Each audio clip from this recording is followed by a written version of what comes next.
ٹھیک ہے، تو یہ جزم اور شد ہی کا حصہ ہے. تو جزم اور شد خود کچھ نہیں ہوتے، اپنے سے پچھلے حرف کے ساتھ ملتے ہیں. تو یہ ہر، آپ دیکھیں گے کہ اکثر لوگ بسم اللہ الرح ہر راہ نہیں کوئی کہتا. آج آپ جتنی تفصیل میں اس کو دیکھ رہے ہیں تو آپ اس کو ہر، اس کے بعد را کے اوپر زبر ہے اور ساتھ ہا ہے. ہا کے اوپر چونکہ جزم ہے تو اس نے کس کے ساتھ ملنا ہے؟ پچھلے حرف کے ساتھ. تو یہ ہم نے راہ یہ لفظ اکٹھا ہو گیا. میم کے اوپر کھڑا زبر ہے، یہ پوری آواز ہے، تو یہ ایسے ہی آئے گا. اس کے بعد اب آپ بتائیے آگے کیا ہوگا. نون کے نیچے زیر ہے، یہ کس کے ساتھ ملے گا؟ را کے ساتھ. نر بن گیا. ٹھیک ہے، اور اگلا را آدھی آواز ہے، وہ آدھی ہی رہے گی. اور پھر اس کے بعد ہا کی آدھی آواز ہے لیکن ساتھ یا جزم والا ہے، تو یہ پچھلے حرف کے ساتھ مل کر بنے گا خی. اور اس کے بعد میم زیر والا ہے. تو یاد رکھیے ایک نئی بات کہ جہاں آیت ختم ہو رہی ہو، ایک نئی بات اگر آیت ختم ہو رہی ہو، اس میں جو آخری حرف ہے اس کے اوپر اگر آدھی آواز ہو زیر زبر پیش میں سے تو وہ جزم میں بدل جاتی ہے، وہ جزم میں بدل جاتی ہے. اور اگر ہو ہی جزم تو پھر وہ جزم ہی رہتی ہے. یہ آپ کو کلیئر ہوا ہے کہ نہیں ہوا؟ اس کو برائے کرم میرے ساتھ بہت کلیئرٹی سے بولیں، چونکہ یہاں سے قرآن شروع ہو رہا ہے بسم اللہ الرحمن الرحیم سے. یہ اگر آپ نے سمجھ لیا ہے تو اس کو آگے چلیں گے، ورنہ اس کو پھر دوبارہ کرتے ہیں. یہ اوپر جس طرح یہاں دیا ہوا ہے کہ بڑی مد ہے تو اس طرح آواز لمبی کی ہوئی ہے، لیکن اوپر تو اس کے بڑی مد نہیں ڈلی ہوئی. وہاں جوڑ کیے گئے ہیں نا. اچھا نہیں دی گئی، شاباش. یہ بڑا ہی اچھا سوال ہے جی کہ یہ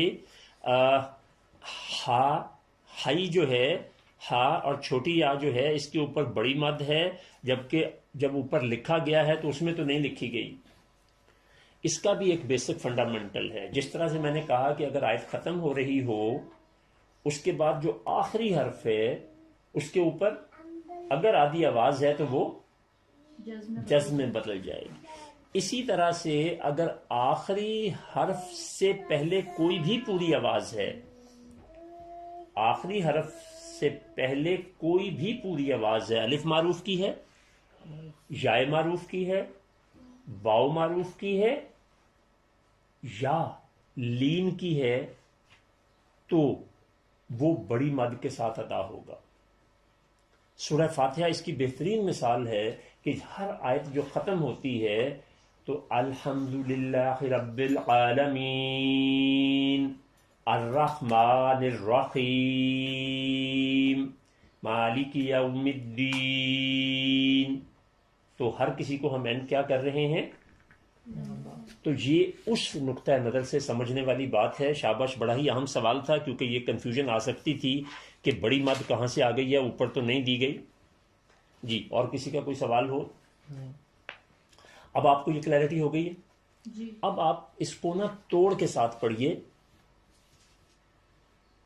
بس مل مل ہاں لا لا ہر ہر رہ ما نر نر راہ را ہیم خیم.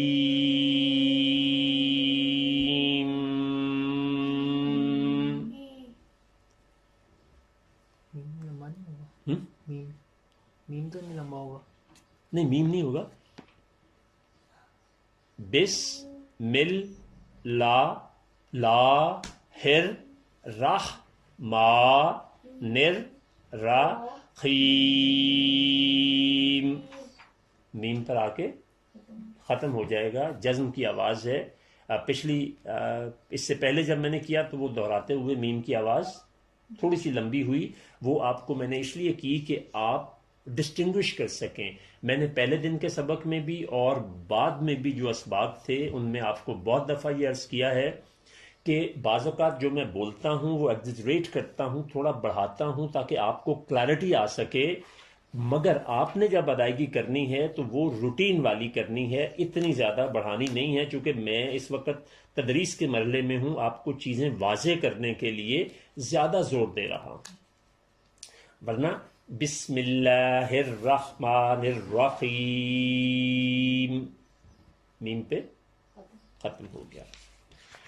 اب اگر ہم آگے دیکھیں تو تعوذ جو ہے اس کی ادائیگی بھی آپ نے اسی طرح سے کرنی ہے. اب اس میں بھی دیکھیں، آپ نے چونکہ واو معروف کی آواز سمجھ لی ہے تو اس کو کیا پڑھیں گے؟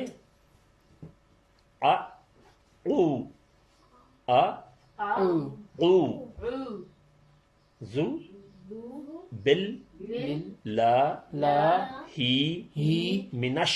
مینش یہ منش کیوں کہا؟ کیونکہ نون کے اوپر زبر ہے شین اور شین کے اوپر شد ہے، الف اور لام کے اوپر کوئی حرکت، تو یہ نون کے ساتھ شین نے شامل ہونا تھا. ٹھیک ہے، اور پھر شین کے اوپر زبر ہے اور یا کے اوپر جزم ہے، تو یہ کس کے ساتھ ملے گی؟ اپنے سے پچھلے حرف کے ساتھ. ٹھیک ہے، اب ہم نے پہلے مرحلے میں اس کے تمام حروف کو لکھنا ہے. حروف وہی لکھنے ہیں جو بولے جاتے ہیں. یہ دوبارہ سنیے، حروف وہی لکھنے ہیں جو بولے جاتے ہیں. الف کے اوپر زبر ہے تو یہ آ گیا پورا. اس کے بعد آگے الف پہ زبر نہیں ہے. او آئین کے اوپر پیش ہے اور ساتھ جزم ہے، تو یہ بھی لکھے جائیں گے، لیکن او جو ہے وہ جوڑے کی شکل میں لکھا جائے گا کیونکہ واؤ کی اپنی الگ آواز جزم کے ساتھ نہیں ہوتی. اس کے بعد زو جو نرم کر کے بولنا آپ کو بتایا تھا، یہ آدھی آواز ہے. پھر اس کے بعد بل، یہ ویسے تو بی کے نیچے زیر ہے اور ساتھ جو الف ہے اس کے اوپر کوئی حرکت نہیں ہے. تو اب اگر آپ یہ کہیں کہ یہ آواز پوری ہے تو یہ پوری نہیں ہوگی. اگر زبر ہوتی تو پھر اس آواز نے پورا ہونا تھا.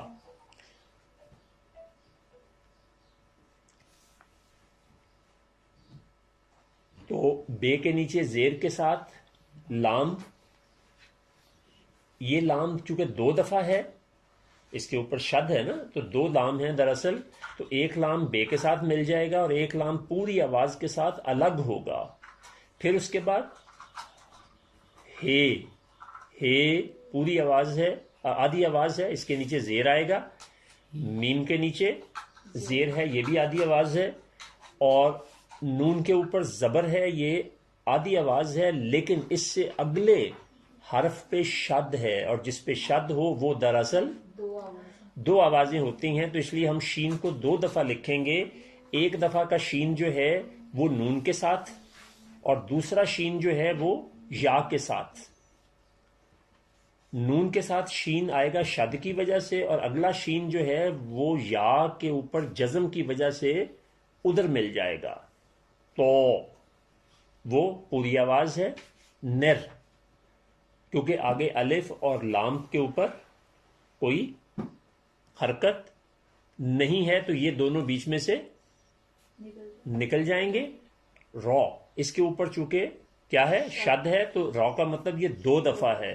ایک دفعہ یہ نون کے ساتھ اور دوسری دفعہ انڈیپینڈنٹ. پھر جیم آدھی آواز ہے، اس کے ساتھ یا مل جائے گی تو یہ یا معروف کی پوری آواز ہو جائے گی. یہ جوڑا بن گیا. اور میم کے نیچے زیر ہے، یہ آدھی آواز ہے، یہ ایسے ہی رہے گی.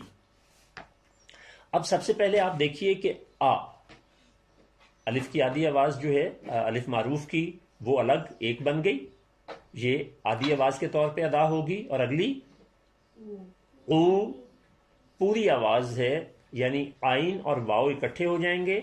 اور اگلا جوڑا کس کا ہوگا؟ صرف خالی زو، آدھی آواز ہے نا، انڈیپینڈنٹ ہے. اس سے آگے ہے بل، یہ الگ نہیں ہو سکتا لام، چونکہ لام کے اوپر حرکت نہیں ہے تو یہ بے کے ساتھ مل کر ادا ہوگا. اس کے بعد لام انڈیپینڈنٹ ہے، پوری آواز ہے، تو لا ہی یہ آدھی آواز ہے، اپنی جگہ پہ انڈیپینڈنٹ ہے. میم کی بھی آدھی آواز ہے، یہ بھی انڈیپینڈنٹ ہے. اگلا نش، یہ نون شین جو ہے یہ ڈیپینڈنٹ ہے نون کی آواز کے ساتھ، تو اس لیے یہ اکٹھے لکھے جائیں گے. اس طرح شئی، شئی یہ بھی وہ آئی بئی تئی سئی جو ہے نا، یہ اس طرح سے یہ اکٹھا جوڑا بنے گا. اگلا تو، یہ انڈیپینڈنٹ پوری آواز ہے. پھر نر، رے جو ہے وہ ڈیپینڈنٹ ہے نون پہ، مل کے بولنا ہے نا اس نے. نر رو، رو جو ہے وہ انڈیپینڈنٹ ہے آدھی آواز. اور اس کے بعد جیم، یہ جیم اس لیے کہ جب آیت ختم ہو رہی ہو اور آخری حرف جو ہے اس کے اوپر آدھی آواز ہو اور اس سے پہلے پوری آواز ہو تو اس کو کیا پڑھتے ہیں؟ بڑی مد کے ساتھ 4 گنا 5 گنا کر کے پڑھتے ہیں، اور وہ میم یا کوئی بھی حرف جو آدھی آواز والا ہے وہ جیم میں بدل جاتا ہے. اس کو بار بار دیکھیے، یہ مکمل ہوگا تو پھر ہم آگے. اس کے بعد کلمہ طیبہ ہے، تو اس کو بھی یا آج 2 چیزیں رہنے دیتے ہیں تاکہ آپ کو نا یہ ایک بالکل نیا کانسیپٹ ہے گراف کے ساتھ پڑھنے کا، اور ایک نیا تجربہ بھی ہے. لیکن اگر آپ اپنے آپ کو یہاں روکنے کا فن سیکھ لیتے ہیں، آوازوں کا زیر و بم بمقدار بشکل گراف، یہ آپ نے واپس ذرا آئیں جہاں پر نا گراف کی تقسیم دی گئی تھی کہ اب، اب، اب، یہ شد تھی، شد کی آواز سب سے چھوٹی ہوتی ہے. تو ایک دفعہ میں دہراتا ہوں اور آپ نے غور کرنا ہے. اب، اب 2 بے تو بولے ہیں، لیکن 2 بے کی آواز جو تھی وہ اتنی زیادہ نہیں تھی جتنی ایک کی ہوگی. جیسے رب اور رب، رب جزم کی نشاندہی کر رہا ہے اور رب شد کی. تو شد کی آواز سب سے چھوٹی ہوتی ہے، اس سے بڑی جزم کی، اور اس کے بعد پھر آدھی آواز، پھر پوری، پھر دوگنی، پھر چوگنی. تو اب آپ ایسا کریں کہ ان کی ذرا مشق کریں. تب جو ہے اس کو پہلے شد کے ساتھ، پھر جزم کے ساتھ، پھر اس کو پوری آواز، پھر دوگنی، پھر چوگنی کے ساتھ ادا کریں. یا تب کو شد اور جزم کے ساتھ بولیں، اور پھر آگے آدھی پوری دوگنی چوگنی کے لیے با کو استعمال کر لیں گے، وہ زیادہ آسان رہے گا آپ کے لیے، کیونکہ یہاں مثال بھی اسی کی دی ہوئی ہے. تب، تب، با بی بو، با بی بو. یہ پوری آواز ہے نا. اب یہ دوگنی ہوگی تو آپ دیکھیں کہ گراف بھی ویسے ویسے بڑا ہوتا جاتا ہے. با بی بو، با بی بو. شاباش. اب آپ نے کیا کرنا ہے، اگلے صفحے پر پینسل کے ساتھ خانوں کے اعتبار سے جو پیچھے پریکٹس ہے وہی آپ نے کرنی ہے، اور اسی طرح سے اگلے صفحے پر جو تسمیہ کے لیے خالی چھوڑا گیا ہے لائنیں بنا کے، یہاں پر تسمیہ آپ نے خود لکھنا ہے اور اگلے میں تعوض آپ نے خود لکھنا، اسی طرح گراف کی شکل میں لا کے. تو آپ دیکھیں گے کہ آئندہ جو قرآن پڑھنے کا عمل ہے وہ انتہائی آسان ترین ہو جائے گا آپ کے لیے انشاءاللہ. تو اللہ تبارک تعالیٰ سے دعا ہے کہ پاک پروردگار نے ہمیں جس عظیم کتاب سے نوازا ہے، ہمیں اس کی قدر کرنے، اس کو درست پڑھنے، اس پر عمل کرنے اور دوسروں تک پہنچانے کی توفیق عطا فرمائے. آمین. بہت شکریہ آپ کا.